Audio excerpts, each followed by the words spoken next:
everyone, this is Marika and welcome back to another session with me.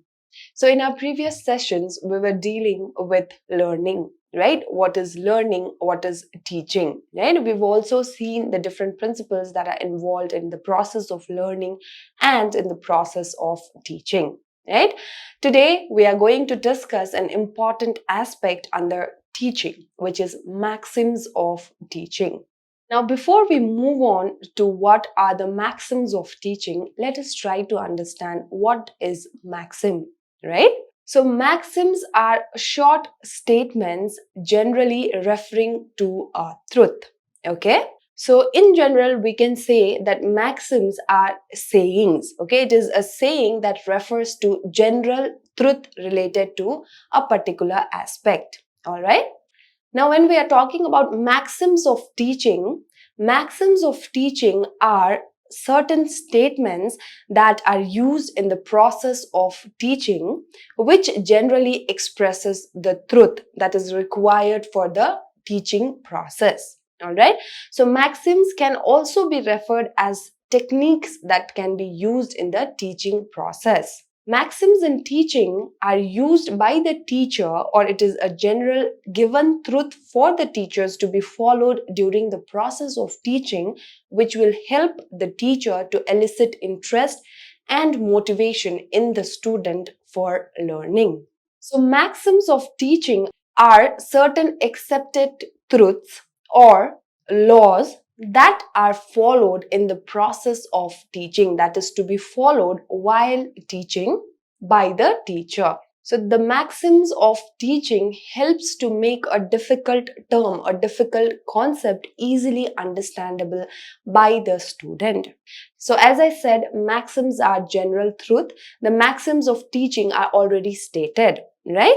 So once the teacher uses the maxims of teaching during the teaching learning process, it becomes easier for the students to understand the particular topic. And it is also easy to comprehend for the students. Now, if during the process of teaching, the maxims of teaching is used, it becomes easier for the teacher to get involvement of the students during the teaching learning process. By the use of maxims of teaching, the involvement of the learner is seen to be high. All right? So as I said, maxims helps the student to be motivated and to get more involved in the teaching learning process. And it also makes the student attentive towards what is being taught. Now, let us see what are the features of maxims. Maxims help in organizing the teaching learning process, right? By using the maxims of teaching, we can organize the teaching process. So as said in the definition and introduction, maxims make the difficult terms and difficult concept easily understandable by the students. The next feature of maxims is so it enables the teacher to vary the communication according to the level of the students. All right. So with the right use of maxims of teaching, the teacher will have an idea about what is to be taught to the student, what is the level that is required to teach to a particular group of students. And the next feature of maxims of teaching is it helps in designing and presenting the topic or the content in an effective way. So these are the different features of maxims.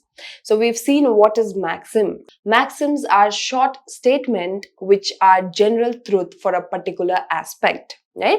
So what are maxims for teaching? Maxims for teaching certain techniques that are used by the teacher during the process of teaching so that learning is made easy for the students, right? So we can also say that maxims are a predetermined set of standards, right? Set of statements that are to be followed in the teaching process by the teacher to make the difficult term and difficult concept easily understandable for the students. All right. So we have seen different features of maxims, right? Now we are going to discuss the maxims of teaching one by one. All right. Now the first maxim of teaching is known to unknown. So from the term itself, you can understand known to unknown, which means when the teacher starts to teach a particular aspect, the teacher has to start from something that is known by the students and then proceed on to what is a new learning for the students. All right. So the teacher here, to make use of known to unknown maxim of teaching, has to correlate what is being taught to the students on the particular class to what is already being taught or to their previous experiences. Alright, so once the teacher correlates the new learning to the older ones, the students will be able to correlate, right? And the teacher can slowly move on from the known topic to the unknown topic. Alright. Now, how can the teacher make use of known to unknown maxim? The teacher can start asking questions to the students related to the subject matter, right? It will help the teacher to know how much knowledge the student already has about the particular aspect. For example, if my today's topic is teaching, right? Before I move on to directly explain what is teaching, what are the different principles of teaching, I have to ask questions about teaching. Anything about teaching that the students are able to relate to, right? Anything related to the topic that the students have the experience of, right? Once the teacher correlates the topic to the older knowledge or to the previous experiences of the students, it becomes easier for the student to also have interest on what is being taught. So if there's a link between what is being taught and the older knowledge or the experience that a student has, the teaching becomes more effective and clear. So if this maxim of teaching is not used by the teacher, the students may be confused, right? And may not get a clear idea of the new lessons that are taught. This maxim says that we have to find a link or correlate older knowledge to the newer knowledge, or older content or experience to the newer knowledge. All right? That is known to unknown. The teacher can make use of this maxim by asking question to the students. Right? So this will give idea to the teacher if the student have any knowledge about the topic and how much knowledge they actually have on the particular topic as well. Right? So the teaching process must always concentrate from known to unknown aspects. All right. The next maxims of teaching is concrete to abstract. Again, from the term itself, it is easily understandable that we have to move from a concrete to abstract aspects. Right. Now, what does this maxims say? Now, this is a psychological rule of learning. This maxim says that we have to start from concrete and then end in abstract. All right. So students, they can learn properly and effectively about what they can see and what they can touch, right? That is concrete. What we can see and what we can touch, feel is concrete, right? So when a student is able to observe something, right, the student is able to see the thing, handle the thing, touch the thing, the students learn effectively, right? Abstract is something that the student cannot see or touch, right? The student has to imagine about it, right? So when there is a teaching process going on, the teacher always has to start from concrete and then move on to abstract topics. All right. So obviously the abstract ideas are difficult to understand, right? The concrete ideas are easy to understand because we are able to see and feel them, right? So the teacher can make use of this maxim, that is concrete to abstract, by showing certain models, right? By showing certain pictures. So once the teacher starts from a concrete content and then move on to abstract content, it will also make the student easier to imagine about the abstract aspects as well. So the second maxim is concrete to abstract, right? From the concrete things that the student can see, touch and feel, moving on to what the students have to imagine, because abstract content are not easy to imagine. It is not easy to understand for the students. So the teaching always must continue from concrete and then move on and end on to the abstract aspects. All right. The next maxim we have is simple to complex. Now, this is the most common one. right? Whenever we teach anything, not just about the content, when we speak about something, we always move on from simple thing. This will make the process of communication also easier, right? This will make the message more clear, right?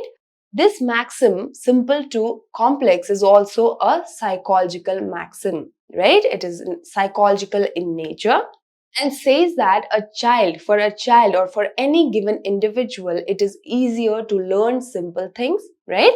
And then move on to complex topics or complex contents, right? So whatever is being taught must be arranged in a manner that the simple things are taught first and then can proceed to the complex topics, all right? So it is always better to deal the simple topics first and then move on to the complex ones. For example, if we take nursing, right? When we initially join nursing, we are not taught about certain surgical procedures. First, when any procedure is being taught in the nursing field, we are taught about simple care procedures such as hair care or nail care. And then slowly we are taught about various other procedures that are carried out in the nursing field, right? So, complex procedures such as ECG or assisting in a surgical procedures, all these things are taught later on. Why? Because it is always moving from a simple topic to a complex topic, right? We take a simple topic, it is easily understandable by the student, right? Once the student is able to understand the simpler ones, we are moving on to the complex ones, right? Another example in nursing is when we are dealing with, suppose, pediatric nursing, right? Now, the teacher directly doesn't move on and start teaching about the disease condition, right? The teacher first will explain about what is pediatric nursing, what is the difference between pediatric nursing and an adult nursing, right? Once the student understands what is pediatric nursing, what is the difference between pediatric and adult nursing, and then we slowly start with the disease conditions that we find in small children, right?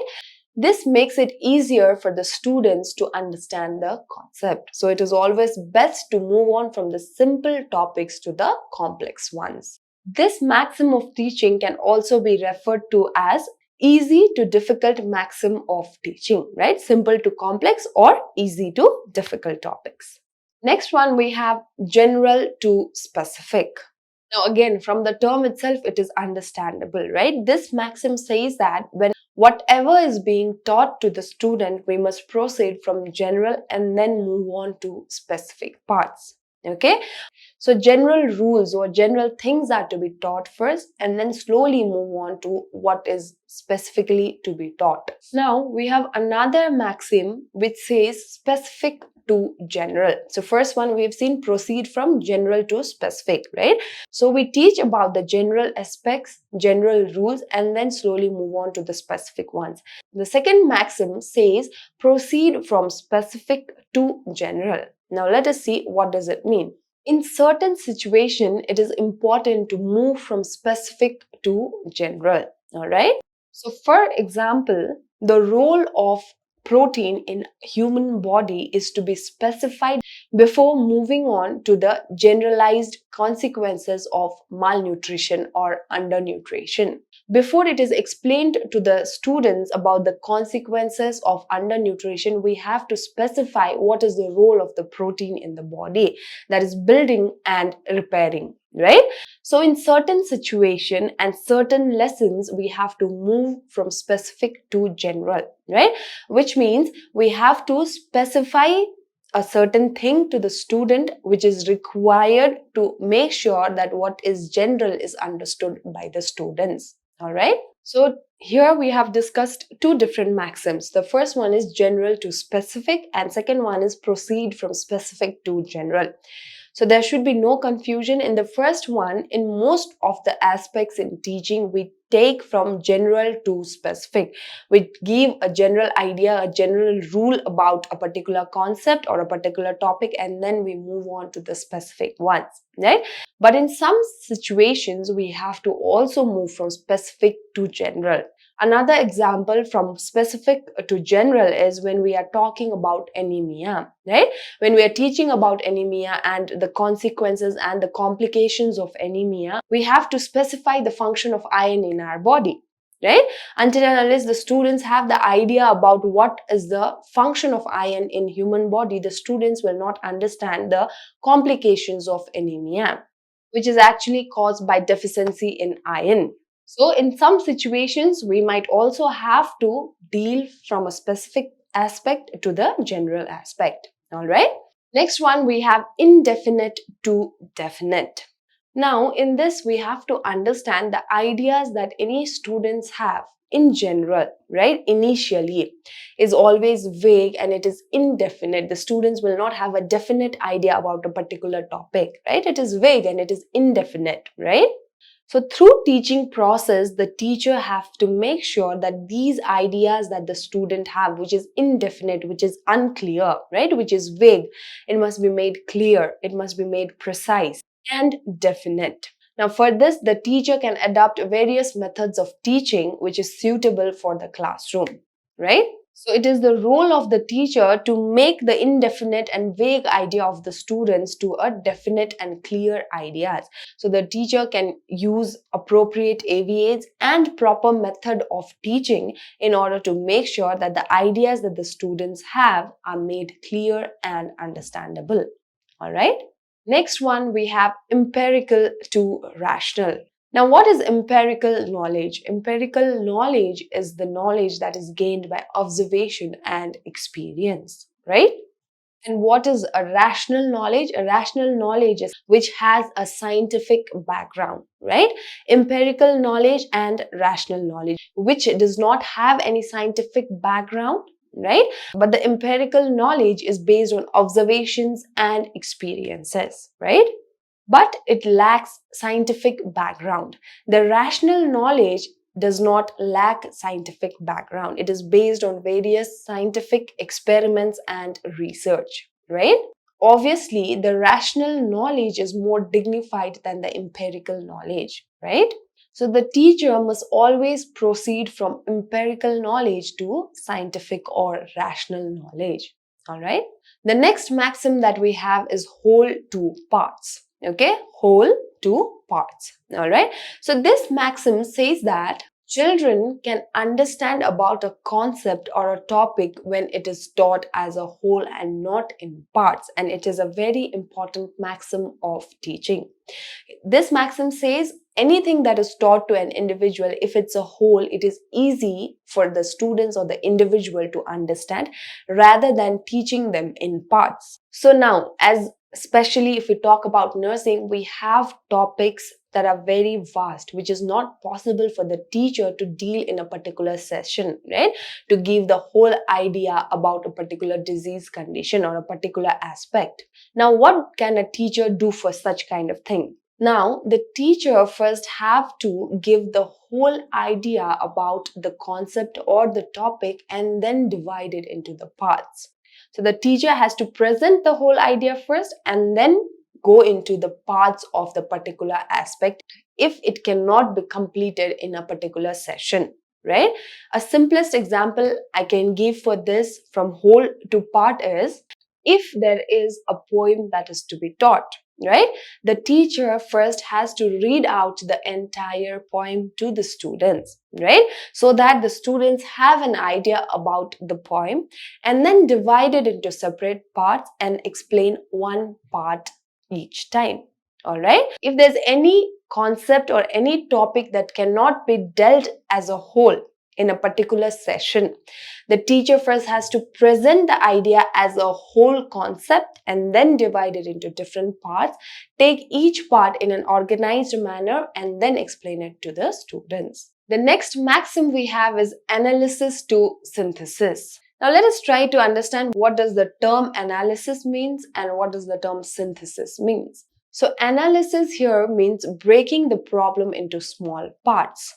All right, while synthesis means bringing the separate parts into one. So analysis is breaking a problem into smaller parts, different parts, while synthesis is bringing the broken part as one or as one part. All right.